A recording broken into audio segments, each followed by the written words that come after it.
From North Cape in Norway to the border with Spain, the coast that the Third Reich intended to fortify stretched about 6,000 kilometers.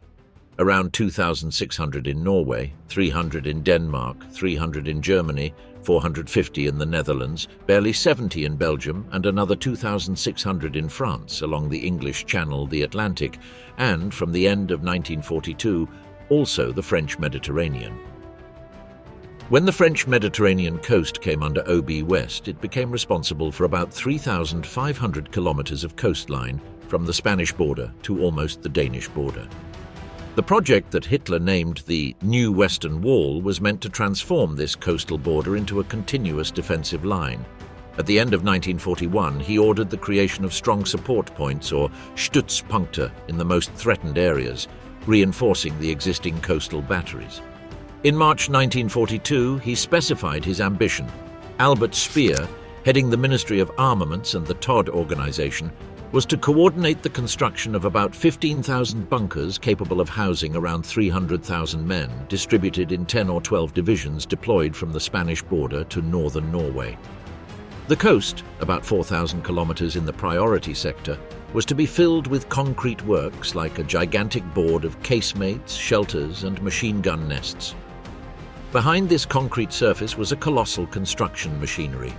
The Todt organization, which had already built the Reich's highway network and the Siegfried Line, was organized into Einsatzgruppen, or task groups, themselves divided into OBLs, that is, Oberbauleitungen, of between 5,000 and 15,000 men, and into subsectors called Bauleitungen.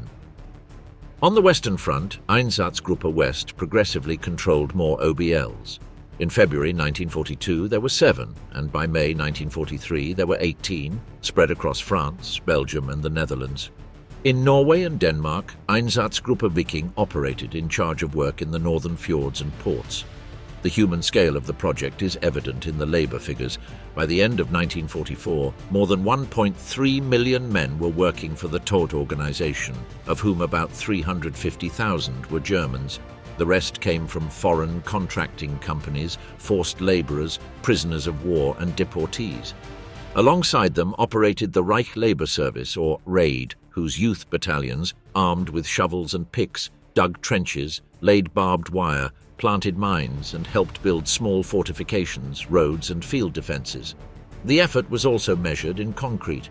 In the summer of 1942, of the 464,000 cubic meters poured in September on the Western Front, about 373,000 were used exclusively for coastal fortifications. During the winter of 1942, the monthly figure exceeded 400,000 cubic meters and reached a maximum of about 770,000 in April 1943. The Todt organization production chart between 1940 and 1944 shows how, from 1942, the priority shifted from airfields and depots to the Atlantic Wall, to the point that in the spring of 1943, most of the concrete poured in the west was dedicated to bunkers and coastal batteries. The magnitude of the system is also reflected in the standardization of its structures. Since the mid-1930s, Army engineers had developed a wide family of regulatory designs. The Regelbauten, first used on the Siegfried Line and later adapted to the Atlantic Wall. There were more than 200 types and subtypes listed in series ranging from simple machine gun nests to large artillery casemates and command posts.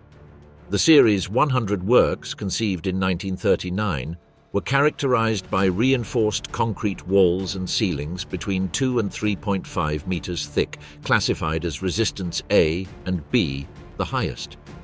Infantry bunkers were designed for frontal or flanking fire with machine guns and anti-tank guns. Artillery emplacements included enclosed casemates with pieces protected by a shield or turret, and open platforms with shelters for the crew and ammunition. On the roofs, light or heavy anti-aircraft guns were often mounted, essential against Allied aviation.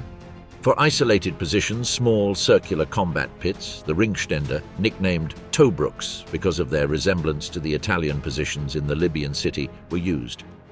As the war progressed and resources became scarce, the concrete landscape was supplemented with cheaper and faster-to-build shelters.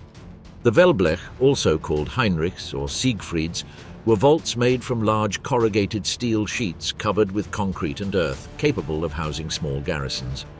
In some sectors, the lack of steel beams forced them to be replaced with wood. In others, such as Norway, the mountainous terrain allowed tunnels and galleries to be excavated in rock, brick and concrete, reducing the need for large volumes of concrete. There, the Kriegsmarine even reused the turrets of the damaged battleship Gneisenau, installing them in excavated positions near Bergen and Trondheim with underground ammunition depots inspired by those of a warship. The artillery dimension of the Atlantic Wall was equally impressive on a continental scale.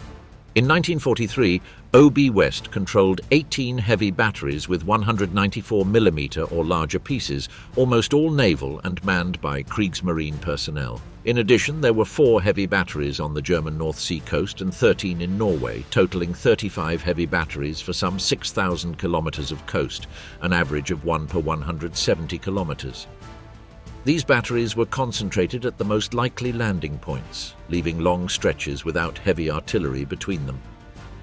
By 1944, the number had grown to nearly 50 heavy batteries under OB West's command. 25 were manned by the Navy and the rest by the Army, including 12 railway artillery batteries. 9 of these batteries were located on the Channel Islands. On that stretch of about 5,000 kilometers, excluding southern France, this amounted to roughly 1 heavy battery every 66 kilometers. The wall's structure varied by country. In Norway, where the coastline fragments into fjords and mountains that fall almost vertically into the sea, artillery positions covered access to major ports and waterways, but there were hardly continuous fortifications between them. The geography itself acted as a wall, and the rocky terrain and reef-filled waters made many beaches unsuitable for large-scale landings. Denmark, with only 300 kilometers of western coast, received less attention in the form of beach obstacles, as in 1944 the High Command did not expect a main landing there. In the Netherlands and Belgium, on the other hand, the density of defensive works was much higher. A weekly report from Army Group B in May 1944 noted that in the Northern Military District in the Netherlands, the 350 strongpoints of the Winter Defence Programme had been completed and that 297 were already ready for combat.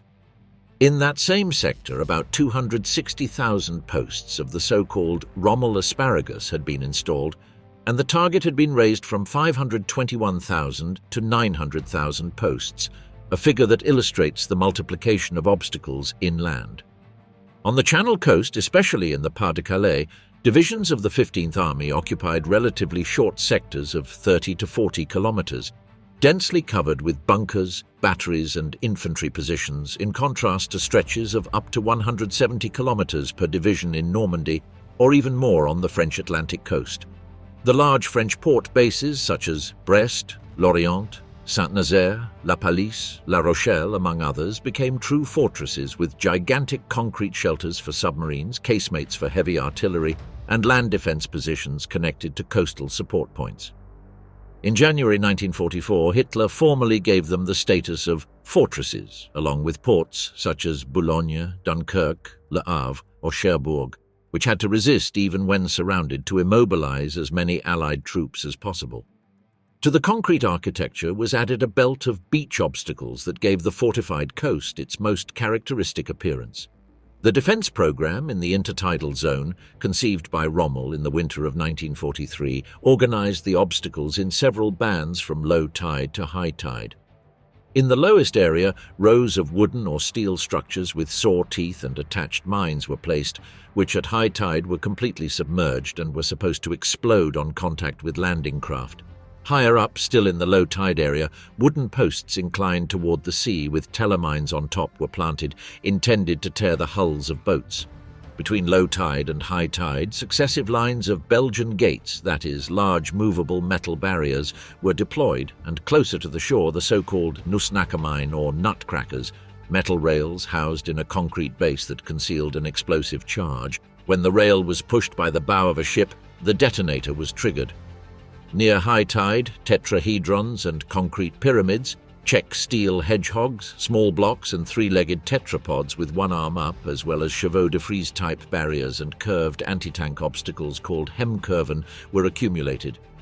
On the beach itself, more tetrapods, curved rails and hedgehogs were added, creating a labyrinth visible in Allied aerial photographs. Rommel's program was not limited to the sand. Inland, in fields suitable for glider landings or paratrooper drops, hundreds of thousands of wooden posts were erected, the Rommel asparagus. Each consisted of a sturdy trunk topped by a telemine or an artillery shell connected by barbed wire forming an elevated network, high enough not to harm livestock but lethal to any aircraft attempting to land. The figures for these obstacles give an idea of the material magnitude of the Atlantic Wall. On the most likely beaches in France and Belgium, more than 56,000 Czech hedgehogs, 21,000 Belgian gates, 8,500 Hemkurven, and over 10,000 nutcrackers were installed. In the First Army sector on the French Atlantic coast, there were fewer, about 1,200 Belgian gates and slightly less than 1,500 hedgehogs. In Denmark, almost no nutcrackers or Hemkurven were placed, while in Norway, where suitable beaches were few, the defense relied more on coastal artillery than on physical obstacles. A report from Army Group B in May 1944 mentioned 517,000 completed shoreline obstacles along the English Channel, although only about 31,000 were mined at that time. Rommel aimed to multiply this jungle of explosives even further. He estimated that to cover a strip of 1,000 yards along the coast and another equal length on the land front, with 10 mines per yard, 20 million mines would be needed just for France. He dreamed of 50 million deep and shallow sea mines, activated by pressure, cable, light, or remote control, and ordered the use of captured French artillery explosives to manufacture them locally. Reality fell far short of these plans. By the end of October 1943, about 1,992,900 mines had been laid in the OB West Theatre, of which around 1,520,000 were on the Channel coast, and about 471,900 were on the Atlantic and Dutch coasts. By May 1944, this figure had risen to about 4,193,000 anti-personnel and anti-tank devices, of which 2,672,000 came from the program promoted by Rommel since March. The scale of the Atlantic Wall, seen as a whole from Norway to Spain, combined thousands of standardized bunkers, dozens of heavy batteries, hundreds of kilometers of trenches, and millions of tons of concrete, supported by a construction organization employing more than 1 million people and populating the beaches with hundreds of thousands of obstacles and millions of mines.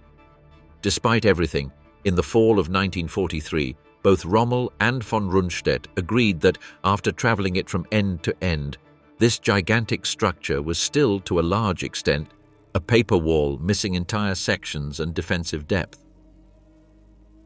The role of Rommel. Rommel arrived at the Western Front late, almost like an unwelcome guest in a play that had already been written. Hitler first appointed him Inspector General of Defense and gave him a direct mission: to travel along the Atlantic, see with his own eyes the so-called wall, and tell the truth to the Führer.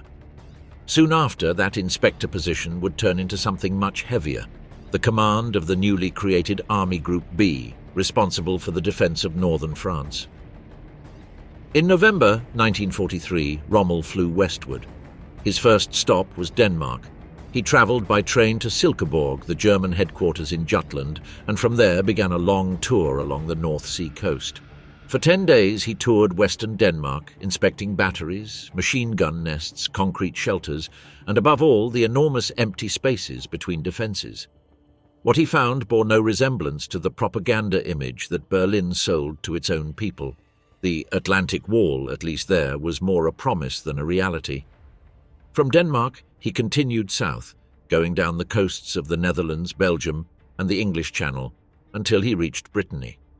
In each sector he gathered the local commanders, requested maps, demanded to be taken to the front lines, inspected trenches, asked about ammunition and food reserves. He wrote everything down: poorly placed barbed wire, incomplete minefields, misaligned bunkers, landing zones practically open. Rommel, who came from the desert and had learned to distrust perfect plans on paper, saw a defense system built in pieces without depth, with static divisions scattered across excessively long fronts and hardly capable of supporting each other. His conclusion was brutal and direct. The Atlantic Wall was, to a large extent, a propaganda construct. Later, he would summarize it by saying that even after months of work, it remained a paper wall. That phrase would become the core of his warnings to Hitler and the Oberkommando des Heeres. If the Allies landed in earnest, the loose bunkers and dispersed garrisons would only delay the inevitable. The only way to avoid disaster was to turn every possible beach into a deadly trap and annihilate the enemy before they could consolidate a bridgehead. For Rommel, the key was time. He had seen in Africa what it meant to face an adversary with air and logistical superiority. Once the Allies landed en masse and began disembarking tanks, artillery and supplies, the German front would end up crushed. That is why he repeated to his subordinates a fixed idea. The invasion would be decided in the first 24 hours, perhaps in the first hours of daylight on the first day. If the Allies were not stopped on the sand, there would be no way to drive them back into the sea. This vision coincided curiously with the growing feeling of Gerd von Rundstedt, the old marshal who was still commander-in-chief of the West. He also believed that the attack would be resolved on the first day and that any late reaction would be doomed. From there arose the strategic clash that would mark the months leading up to D-Day. Rommel demanded bringing armoured divisions closer to the coast, even breaking them into small battle groups distributed behind the most likely landing sectors. He wanted tanks to be able to enter combat almost simultaneously with the troops defending the beaches, striking immediately at the first waves of landing craft before the Allies set up their field artillery and secured the beach exits. His inspections always ended the same way. He would tour the positions, point out a weak spot on the map, and ask how long it would take a panzer company to get there. The answer, which involved hours, sometimes almost a full day of marching, reinforced his fears. In front of him were von Rundstedt and General Geyer von Schweppenberg, head of the newly created Panzergruppe West.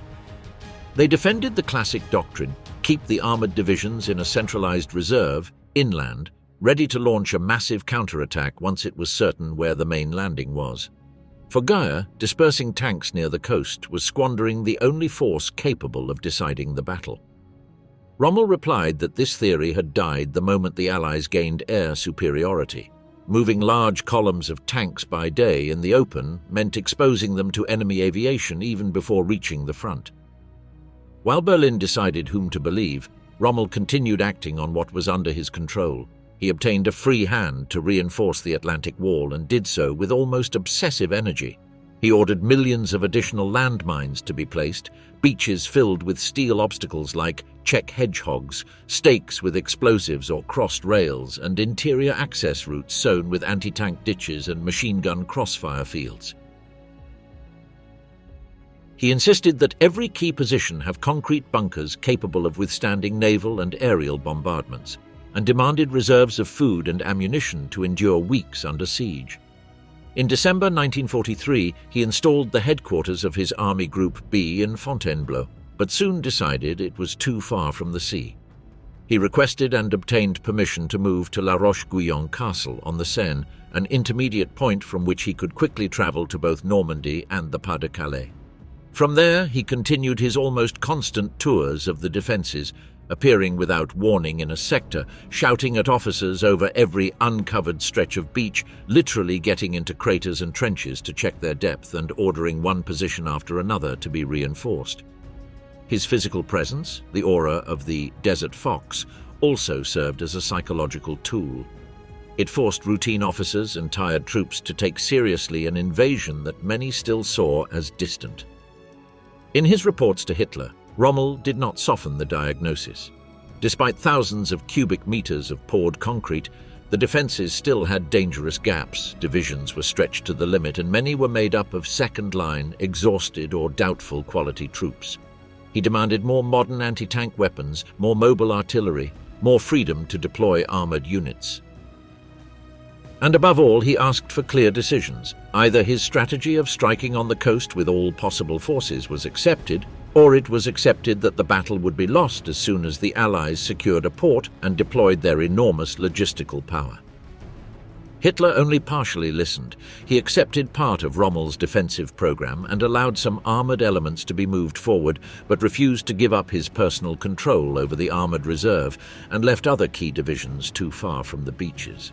The result was an unstable compromise, a reinforced Atlantic wall, with sectors like the Pas-de-Calais heavily armed but still incomplete and uneven, and a command system in which Rommel had the responsibility to stop the invasion on the beach without really having all the tools he considered indispensable to achieve it.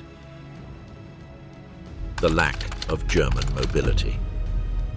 When von Rundstedt completed his major inspection of the coast between May and October 1943, the diagnosis was devastating. The defense of the West was a scattered mosaic, and above all, practically immobile. Divisions were spread along disproportionate fronts, with no tactical depth or reserves capable of maneuvering quickly. In the most likely invasion sector, that of the 15th Army between the Pas-de-Calais and the mouths of the Somme and the Seine, each division defended 30 to 40 kilometers of coast. In Normandy and Brittany, some sections reached 170 kilometers, and on the Atlantic coast, considered less threatened, there were divisions responsible for more than 325 kilometers. The report noted that only the port fortresses had reasonable defenses.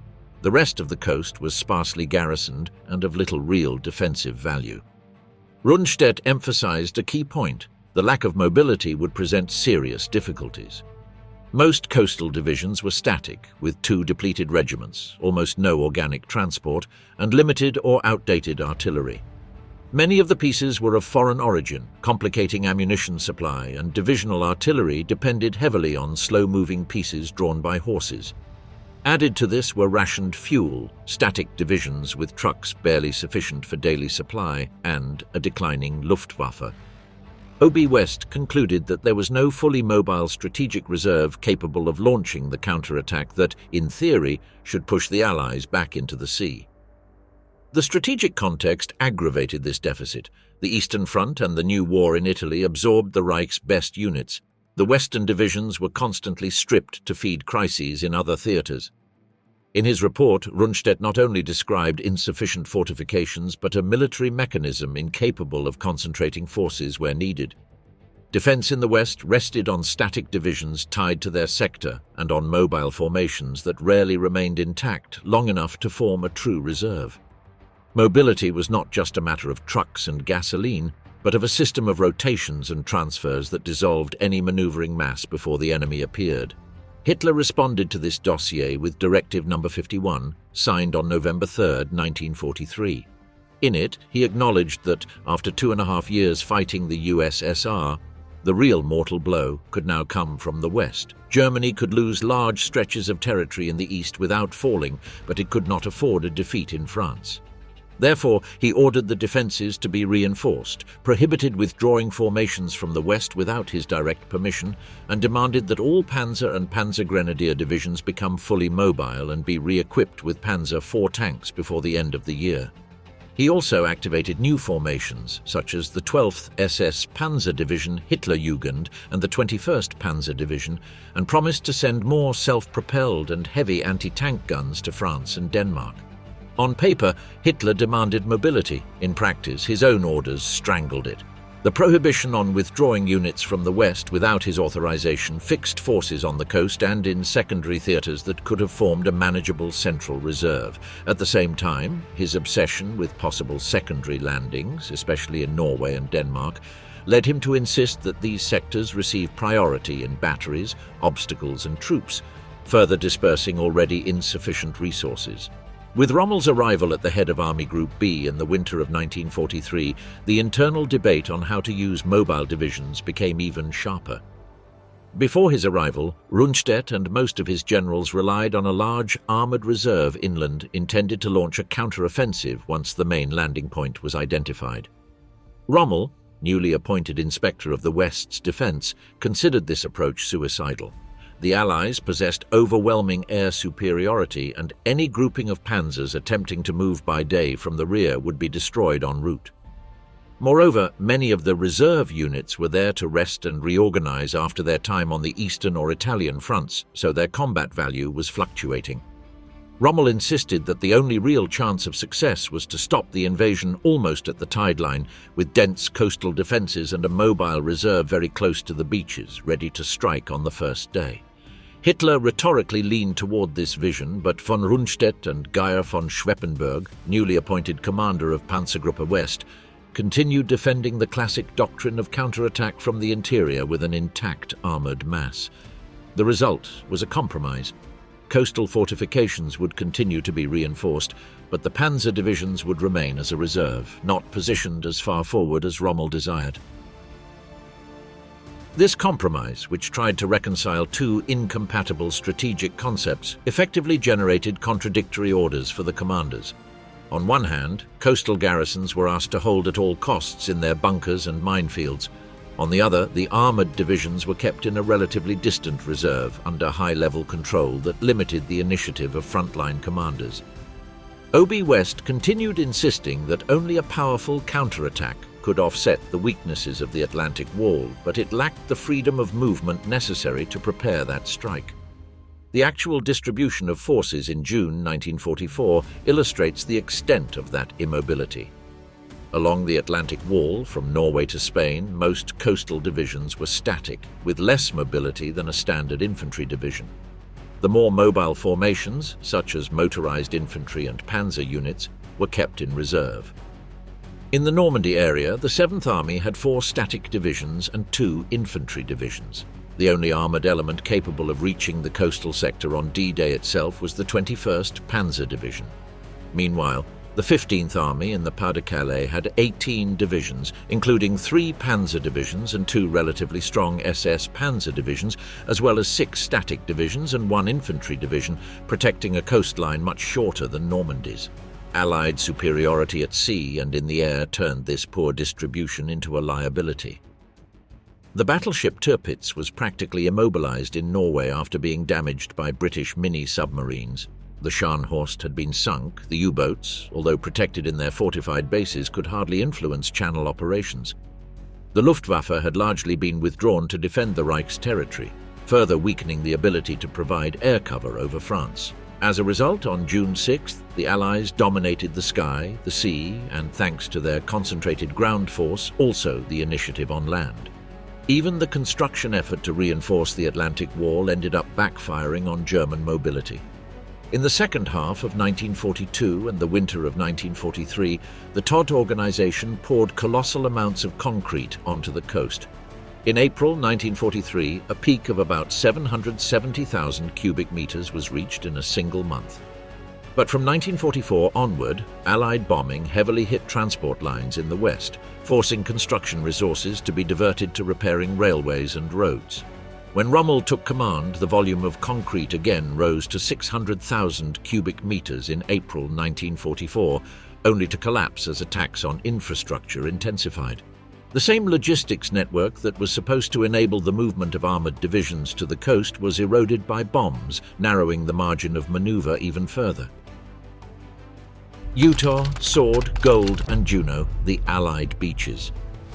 Before the first landing craft approached the Normandy coast, the early hours of June 6th were already marked by paratroopers and gliders that had landed inland.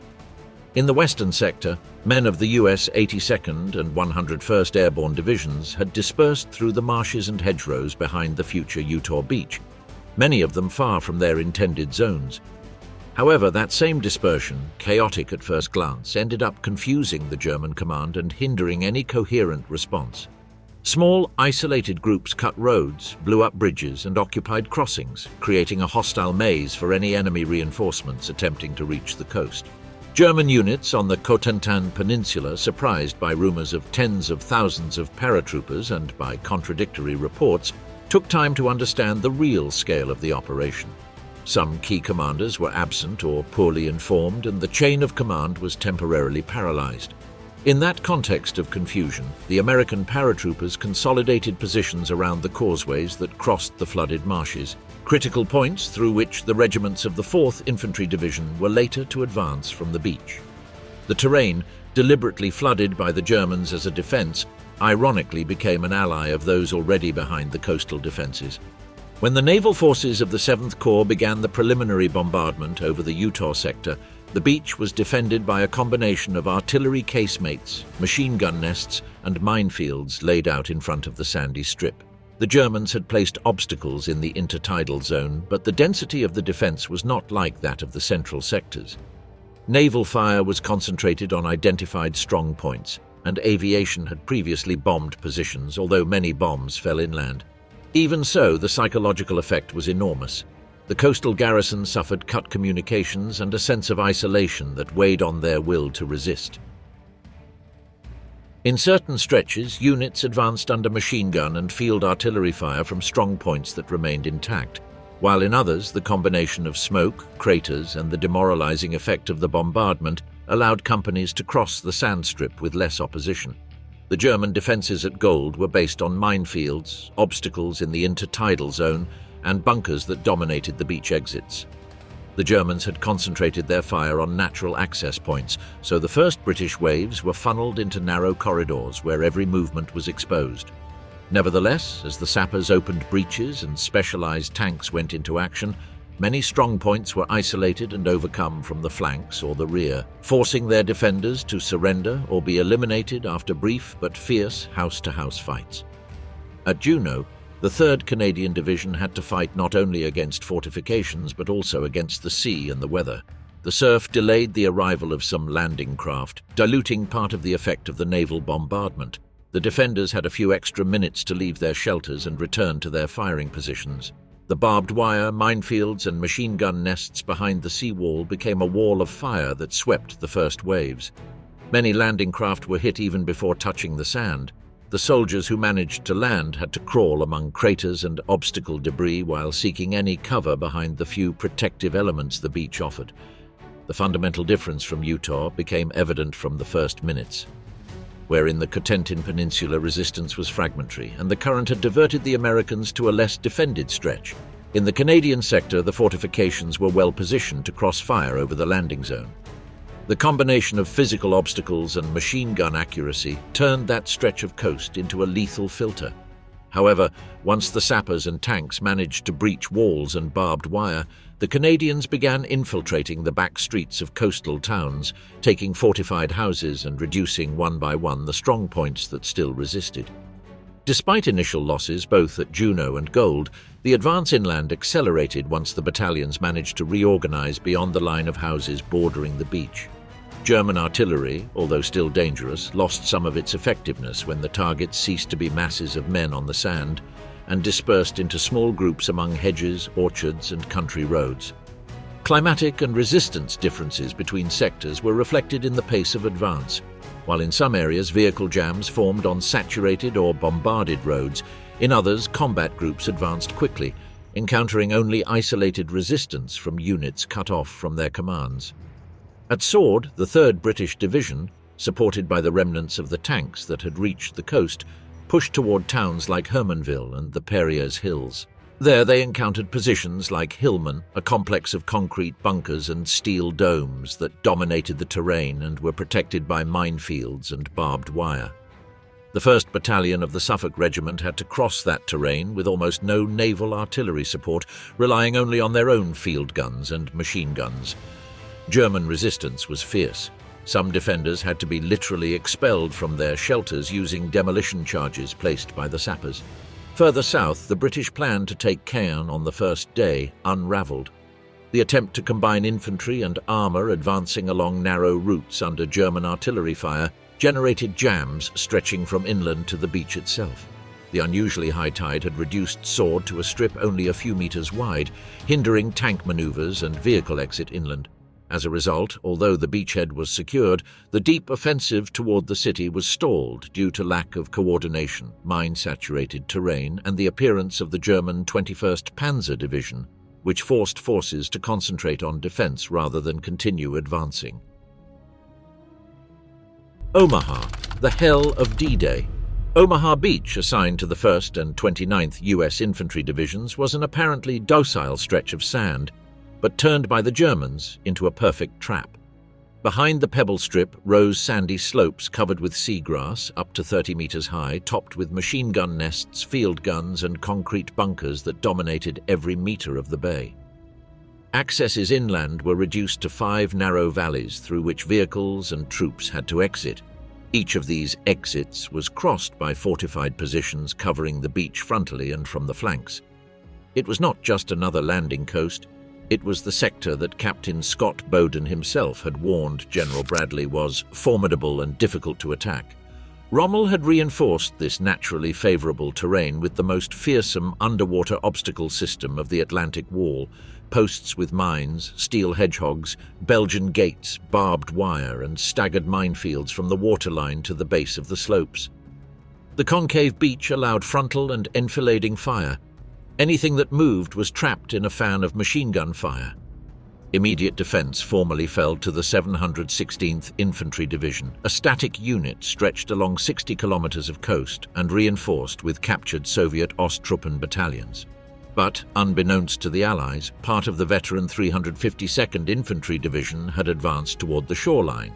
Several grenadier and light artillery battalions were integrated into the Omaha sector, multiplying the volume and quality of defensive fire.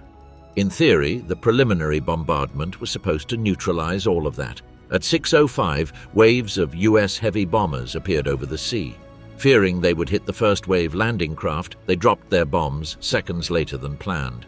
That delay, combined with the attack from the sea rather than parallel to the coast, caused the 13,000 bombs to fall inland behind the cliffs, leaving barbed wire, minefields and most fortified positions practically intact. The 40 minutes of naval bombardment, although spectacular, were also insufficient to dismantle the defensive system. Several guns of the 716th were buried by the impacts, but by 06:26 they had already been dug out and repositioned. The Germans, far from being stunned, waited with their MG-42s and 100mm Czech artillery pieces ready to fire. Meanwhile, the raging sea exacted a terrible toll even before reaching the sand. 2 companies of the 741st Tank Battalion launched their amphibious Shermans too far from the coast, about 5,000 meters out. 27 of 32 tanks sank, taking entire crews with them. Only a few tanks reached the beach. For the infantry of the 1st and 29th Divisions, this meant advancing almost without armoured support at the most critical moment of the landing. The Big Red One, despite its Mediterranean experience, and the 29th Rookies were going to assault the most difficult position with less than promised. In the bunkers on the slopes, men of the 716th watched at dawn the invasion fleet stretching on the horizon like a floating city. The naval bombardment made the ground tremble. Some defenders prayed, convinced it would be impossible to survive that steel earthquake. But when the landing craft became visible, gunners and machine gunners got into position. In a resistance nest near Vieuville-sur-Mer, a corporal loaded his MG-42 and waited until the ramps of the landing craft were in his sights. Suddenly the storm reversed. The fire stopped falling on the Germans to concentrate, this time from the land on the men arriving from the sea. The first landing craft had departed from the motherships around 5:20, packed with soldiers, seasick, breathing the pungent smell of vomit as the boats jumped over the waves. Many helmsmen, young and inexperienced, struggled to maintain course amid smoke, spray and distant explosions. Some boats capsized, others flooded even before reaching the obstacle line. As they approached the shore, the rattle of machine guns began to be heard above the engine noise. In more than one boat, terrified sailors wanted to lower the ramp too far. A sergeant of the 116th pointed his Colt 45 at them, demanding they get closer, unaware that a few meters could mean the difference between life and death. When the ramps finally dropped, the trap opened. The MG-42s concentrated their fire on the mouths of the landing craft, sweeping away the men in front. Some soldiers instinctively jumped over the sides, falling into pools deeper than they appeared. They carried heavy backpacks, ammunition, rifles, radios, grenade launchers. Many couldn't swim. The gear, soaked, dragged them to the bottom. Several tried to loosen their straps underwater while tracer bullets crossed the waves. The cries of "help" mixed with the impacts that raised small columns of foam around heads and helmets. Some pretended to be dead, floating rigid until the tide carried them to the sand. Those who managed to stand found another hell. The man who ran a few meters and suddenly sank to his waist. The one who swam to a steel anti-tank obstacle to take cover and heard bullets ping off the metal. The one who saw his comrade walk with an open wound on his forehead. pray the rosary on his knees in the water, and be literally split in two by crossfire. For those looking around, the landscape was a mosaic of floating bodies, men crouched behind metal hedgehogs, backpacks pierced by bullets, helmets rolling in the foam. The strip of beach seemed unreachable, a stretch of bare sand hammered by frontal and lateral fire from the heights. The sound was unmistakable. Machine gun bursts hitting the wet sand produced a sip, sip, as if someone were sucking liquid from beneath the surface. Medics rushing to aid the wounded fell beside them, struck halfway. One soldier saw a comrade cross the beach from side to side trying to find a gap. A sniper hit him. A medic ran to help him and was also shot down. Both lay on the sand, calling for a doctor until their voices faded. Near the Vierville exit, Company A of the 116th Regiment, which had landed in front of one of the most defended sectors, was practically annihilated. German artillery, meanwhile, concentrated fire on the landing craft still arriving. On one, a direct hit sent several men flying, who looked like rag dolls projected more than 10 meters high. The few tanks that had managed to land were hit one by one, left immobilized or in flames, but their burning hulls served as the only shelter for infantry groups clinging to their steel plates, firing from behind them. Naval demolition teams, under intense fire, placed plastic explosive charges on obstacles, linking them with detonating cords. Opening barely 3 of the 16 planned gaps cost a very high number of casualties. When the tide rose and covered the mined obstacles, the landing craft of subsequent waves had to advance literally blind among invisible traps. On the pebble breakwater, the scene was different but equally brutal. Men soaked, trembling from cold and terror, piled behind the scant cover of stone, paralyzed, with weapons rendered useless by salt water and sand. More than 80% of rifles did not fire. Many soldiers had removed protective plastic too early, and radios were little more than dead boxes on the operators' backs, making them preferred targets for German shooters. A medic from the 1st Division described soldiers in a state of flight, screaming nonsensically, stripped of their equipment, running up and down the beach until a bullet knocked them down. In contrast, a small, thin corporal medic made 6 trips from the breakwater to the fire-swept area to drag the wounded, completely ignoring the odds of returning alive. Psychological pressure did not affect only the infantry. A tank commander, upon landing in the Fox Green sector, suffered a nervous breakdown, ordered his crew to abandon the tank, and buried himself in a trench, where he remained all day. It was a private who assumed command and kept the Sherman firing until it ran out of ammunition. Other tanks, damaged or out of shells, continued maneuvering only to offer cover with their armor to the infantry crossing that field of death. Later, many soldiers would admit that despite the initial catastrophe of the sunk DDS, what saved their lives were those few tanks that managed to operate on the beach. In the midst of chaos, the slow breaking of the line began. Brigadier General Norman Cotter, second in command of the 29th Division, and Colonel Charles Canham of the 116th reached Dog White, swimming and walking among burning debris. They found troops stuck at the breakwater, unable to advance. Cotter shouted at the officers to clean their weapons and force their men to move. "Get those men off the beach, damn it!" he yelled, while running upright under fire to set an example. Canham, with his right arm bandaged from a wound and a Colt in his left hand, repeated the same order. Advance, cross the barbed wire with Bangalore torpedoes, reach the slopes, and bring the fight to the German positions. In the eastern sector, Colonel George Taylor of the 16th Regiment, 1st Division, adopted the same attitude. With barely any tanks to support him, he moved along the line of men crouched on the rocks. He told them that if they were going to die, they would not die there, immobile. They had to get off the beach and kill Germans. He uttered a phrase that would become famous. On that beach, there were only 2 kinds of soldiers, the dead and those about to die. His message was not comfort. It was an order to move. In small sections, by platoons and mixed groups, the men began to get up, run 30 meters, look for a gap in the wire, and throw themselves into the craters and ditches they found on the slope. German resistance remained fierce. The grenadiers of the 352nd counterattacked whenever they detected a penetration in their lines, and the defenders of the 716th, including many Osttruppen, fired relentlessly from their bunkers. However, the German deployment itself had weaknesses. Kampfgruppe Meyer, which gathered nearly half of the available infantry of the 352nd, had been sent during the night to investigate deception operations with fake paratroopers inland. This left the Omaha sector with fewer immediate reserves than expected. When, around 7:35, the headquarters of the 352nd reported that between 100 and 200 American men had managed to penetrate northeast of Colleville, it could not quickly reinforce the area. Allied air forces were striking the routes, and at the same time, the British advance on Gold Beach toward Crépon forced most of Meyer's force to be diverted there. Some decisive advances occurred, paradoxically, where the landing had gone wrong. Companies that landed far from their assigned point found themselves in front of less densely defended sectors. Company C of the 116th, which landed in the second wave about 1,000 meters to the left of its objective, crossed the beach with about 20 casualties out of nearly 200 men and began to climb the promontory under the cover of smoke from seagrass set on fire by shells. The 2nd Battalion of the 116th, commanded by Major Bingham, landed at Dog Red with part of its men under less intense fire than expected.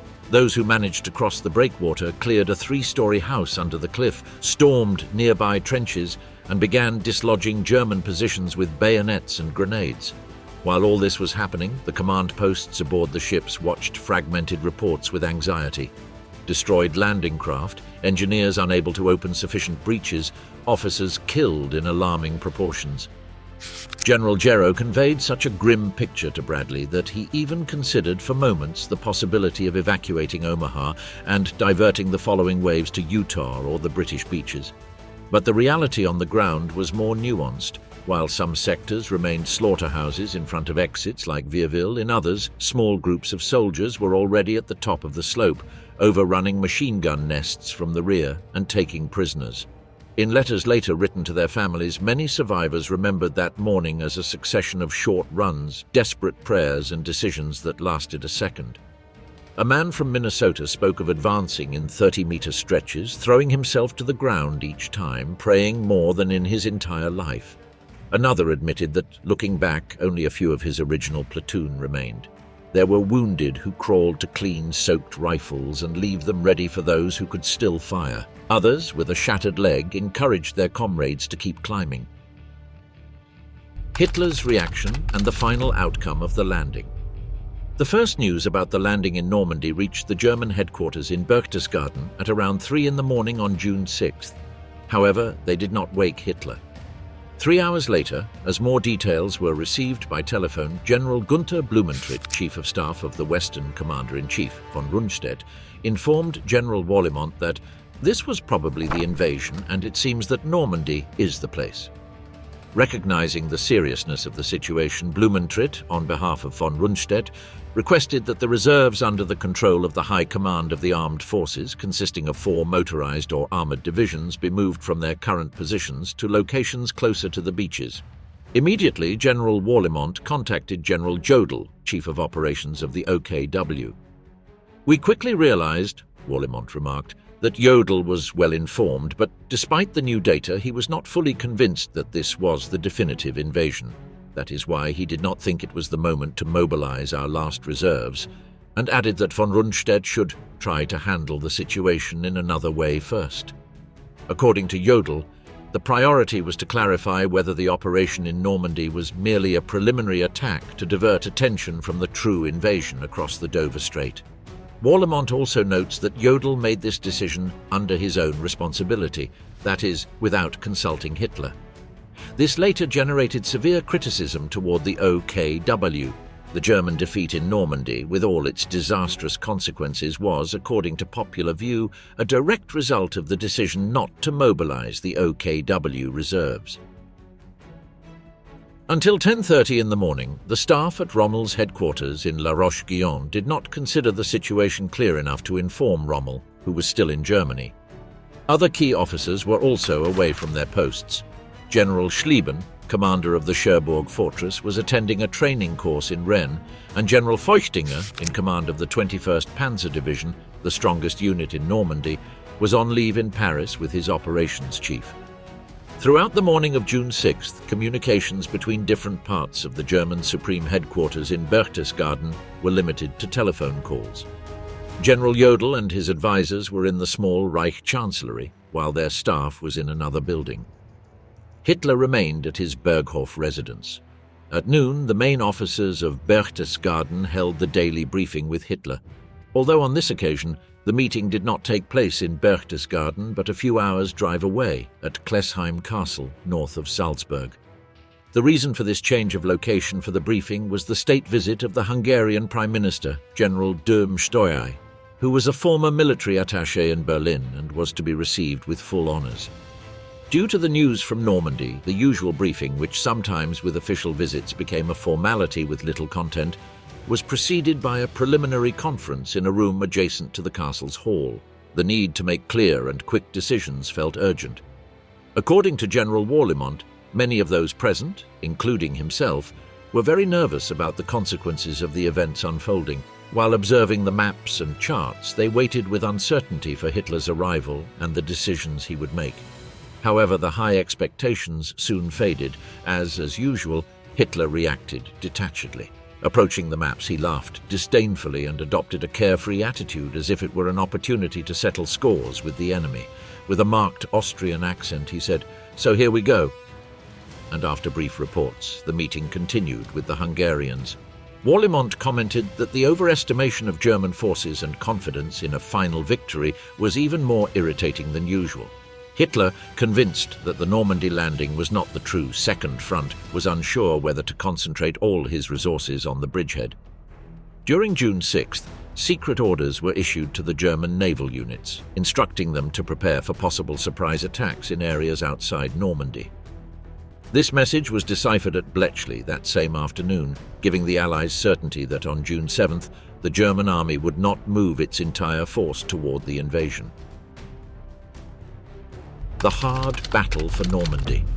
Normandy turned into a hell of hedgerows, mud and shrapnel. What had begun as a lightning offensive became a war of attrition. The Allies, already with solid beachheads, had to advance through terrain naturally designed for defense. The bocage, centuries-old hedgerows separating small agricultural fields with earthen walls up to 3 meters thick, topped with roots, undergrowth and trees. American troops called it the Green Nightmare.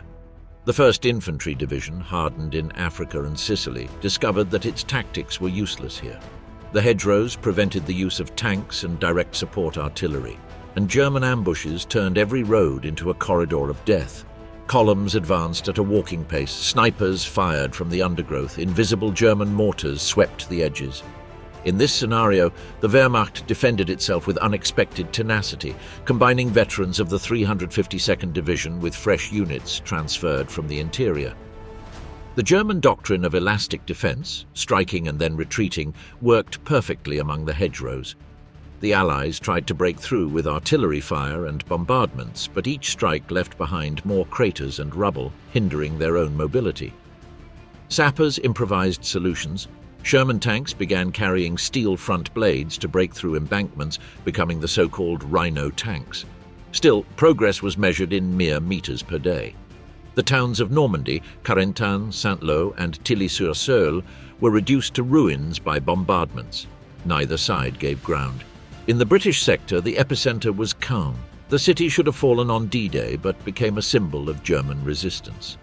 Rommel had foreseen that defending Caen was key to holding the eastern flank of the front. Some of the toughest German units concentrated there, the Panzer Lehr, made up of veterans and equipped with the Reich's best tanks. The 21st Panzer Division reorganized after Africa, and the 12th SS Hitlerjugend Division, made up of fanatical youths aged 17 and 18, led by hardened Eastern Front officers. British and Canadian divisions attacked Caen's line again and again. The towns of Villers-Bocage and Tilly became tank graveyards. In Villers-Bocage, German ace Michael Wittmann, commanding a Tiger I, ambushed a British column, destroying 14 tanks and 15 vehicles in minutes, demonstrating the vulnerability of Allied forces to German heavy armor. But Allied air supremacy was absolute. Typhoon fighter bombers patrolled the skies and attacked any enemy movement with rockets and bombs. For the Germans, every daytime movement was a risk of annihilation. The bombing of Caen on July 7th reduced the city to rubble. More than 2,000 tons of bombs fell in a few hours, razing medieval streets and entire neighborhoods. British tanks advanced among the ruins, facing SAS positions entrenched in basements and collapsed buildings. The house-to-house fighting became savage, flamethrowers, grenades, automatic rifles in hallways full of dust and smoke. The smell of gunpowder and burned lime permeated everything. Civilians, trapped in basements, waited among corpses and rubble. Meanwhile, on the American front, General Omar Bradley planned to break the stalemate with a massive offensive. Operation Cobra, launched on July 25th, aimed to punch through the front west of Saint-Lô, open the way to Brittany, and allow the maneuver of mechanized armies. The prelude was a devastating aerial bombardment. More than 3,000 B-17 and B-24 bombers unleashed their load over a front of barely 3 kilometers. The effects were catastrophic for both sides. Some of the bombs fell on the American lines themselves, killing hundreds of soldiers, including General McNair. However, when the infantry advanced, they found the German defenses destroyed. The Panzer Lehr, the pride of the Wehrmacht, had been pulverized. Its tanks were burned or buried in craters. Survivors wandered stunned among smoldering debris. Bradley took advantage of the breach. Sherman tanks advanced relentlessly, followed by armored divisions that crossed Coutances and Avranches. The German front break was total. Within days, Patton's Third Army broke through the gap and began advancing into France with a speed reminiscent of the German blitzkriegs of 1940. The German High Command tried to contain the disaster. Hitler ordered an immediate counterattack with the remnants of the Panzer and SS divisions, concentrating them in Mortain. But the Allied response was immediate. P-47 Thunderbolts attacked in waves, destroying entire columns. What was supposed to be an encirclement maneuver against Patton's forces turned into a slaughter. From that moment, the German front in Normandy collapsed. By early August, the Allied armies converged toward Falaise. The British advanced from the north, the Canadians from the east, the Americans from the south. In the middle lay the largest concentration of still operational German forces in the west, more than 20 divisions trapped in an ever-shrinking space.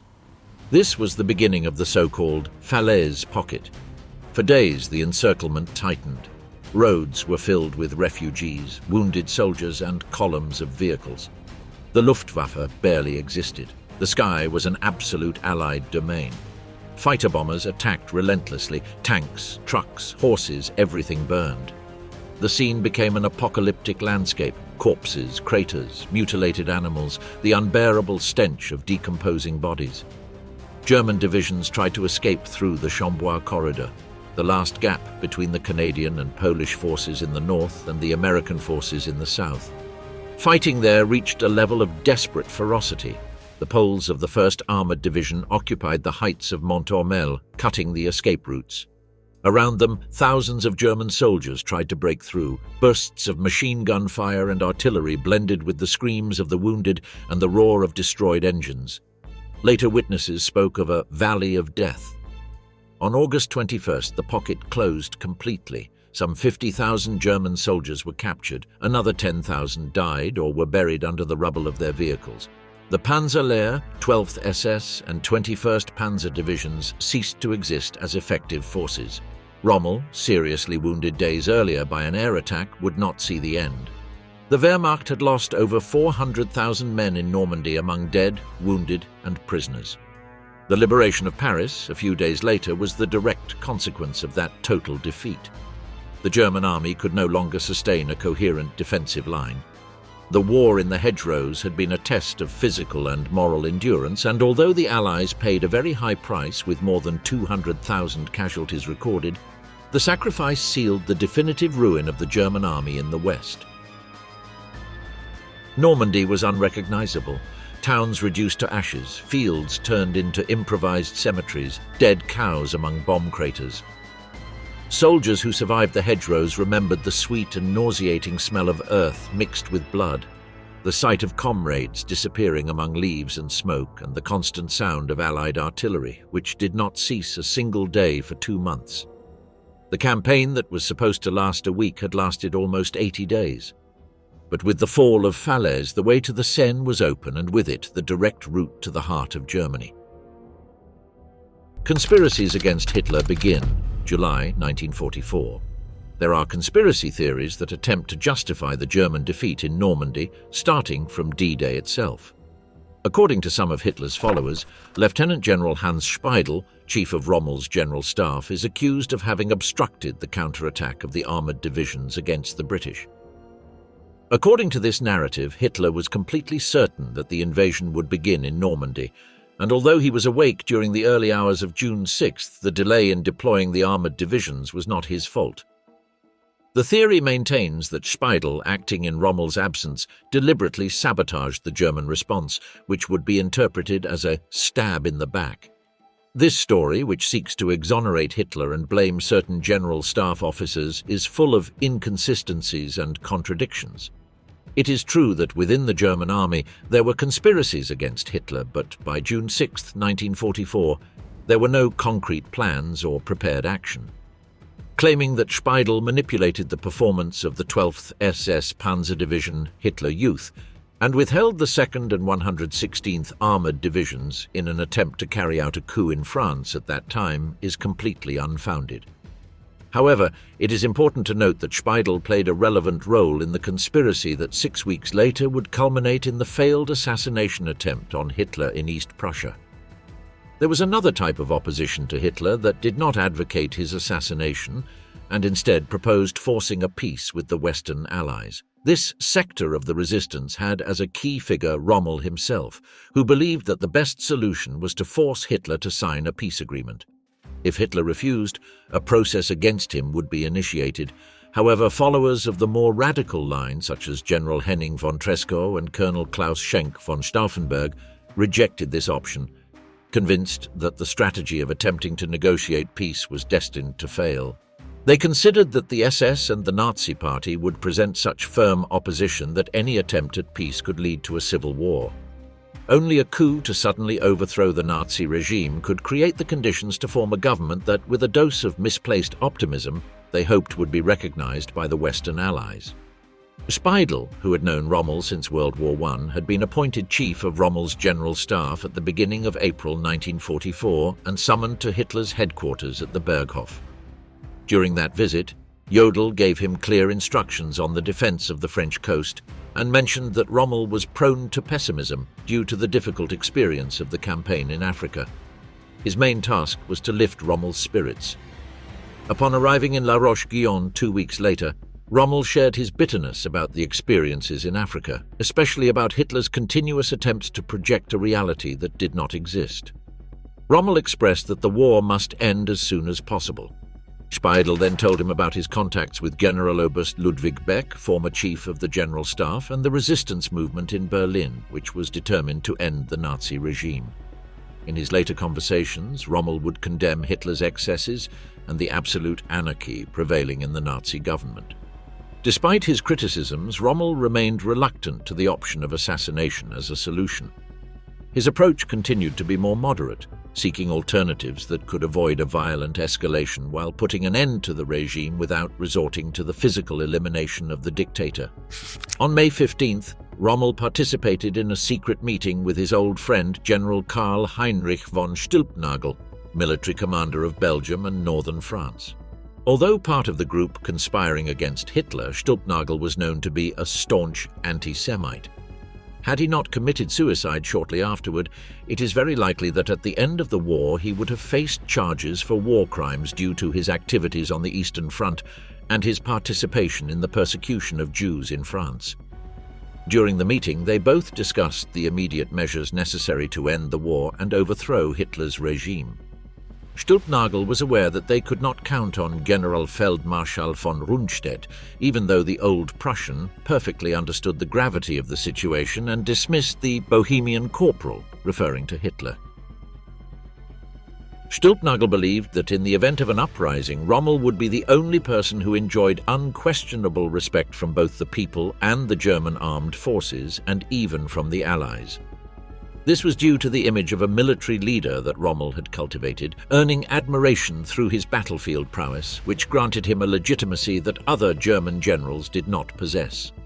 It can be considered that figures such as Stauffenberg, Tresckow, and most of their comrades showed a certain naivety in believing that the Western Allies would be willing to negotiate after Hitler's death. Their plan and the way they organized themselves seems more amateurish, especially considering that many of them were trained for roles in the general staff. Some of them had even been fervent admirers of Hitler at first, until the harsh reality of the regime forced them to confront its criminal nature. However, despite the lack of preparation in many aspects, there can be no doubt of their courage or willingness to sacrifice. These conspirators partly sought to preserve an idealized image of Germany, a Germany higher and less nationalist than that of the Wilhelm II era before the First World War. Perhaps they also hoped to save their family properties from Soviet devastation, although they probably already realized that this was a lost hope. What drove them, however, was a strong moral sense. They knew that after Hitler's assassination, they would be considered not only traitors by the Gestapo, but also by the entire world, not to mention the little popular support they would have at the time. The odds of success were minimal, but as Stauffenberg once said, "Since the generals have done nothing so far, now the colonels must intervene." This was their duty, to try to save the honor of Germany and its army, even if it meant risking the creation of a new legend of betrayal, the backstab, in German history. With everything against them, they acted driven by a strong moral impulse, knowing that the path to success was almost impossible, but also understanding that they could not remain inactive in the face of the moral devastation of the Nazi regime. During the interrogations to which he was subjected by Allied intelligence officers after the war, General Walter Warlimont recounted the events that occurred on July 20th in East Prussia. The meeting to assess the situation took place as usual in a long wooden barracks. Hitler arrived around 12:30 noon. The interior of the room was practically empty except for some chairs and a large 6-meter-long oak table that occupied almost the entire space. Among those present were Marshal Keitel, General Oberst Jodl, Warlimont himself, General Bühl, Gruppenführer Fegelein, and Hitler's aides, General Schmundt, Admiral von Puttkamer, and Lieutenant Colonel von Below. General Heusinger, representing the Chief of the Army General Staff, had already begun his speech when Stauffenberg burst into the room. The atmosphere was tense, with everyone aware of the gravity of the moments being experienced, as at that very moment, the attempt on Hitler's life was taking place. Stauffenberg's entry, with the impact of his presence, marked the beginning of a series of events that would endanger the future of Nazi Germany. Stauffenberg held the position of Chief of Staff of the replacement army, the Ersatzheer. According to Warlimont's account, Stauffenberg carried a surprisingly bulky briefcase, which he placed under the oak table near Hitler, who had his back to the door. While the other attendees were focused on the meeting topics, no one noticed that Stauffenberg left the room minutes after his arrival. At 12:50, suddenly, a horrendous explosion filled the room with dust, smoke, and flames, throwing everything into the air. When Warlimont regained consciousness, he saw Hitler being carried out of the room with the help of several aides. Curiously, casualties were minimal, as the blast wave was absorbed by the windows and the thin partitions of the room. Hitler survived thanks to Stauffenberg not being able to set up the second bomb, and also due to the large oak table which stood between him and the explosion. Initially, suspicion fell on the workers of the Todt organization, but early in the afternoon, a sergeant of the General Staff mentioned that Colonel von Stauffenberg had arrived with a briefcase and had been seen leaving without it. Shortly after, it became known that he had taken a plane back to Berlin, making it clear that the assassination attempt had been his doing. Convinced that no one had survived the explosion, Stauffenberg immediately headed to the airfield by car, prepared to continue with the plan. However, meanwhile, a confusing message from a conspirator at the Wolfschanze left the generals in Berlin in a state of total uncertainty. They had gathered at the Bendler Block, the headquarters of the replacement army, on Bendlerstrasse. No one knew for sure whether the bomb had detonated or whether Hitler was still alive or had died.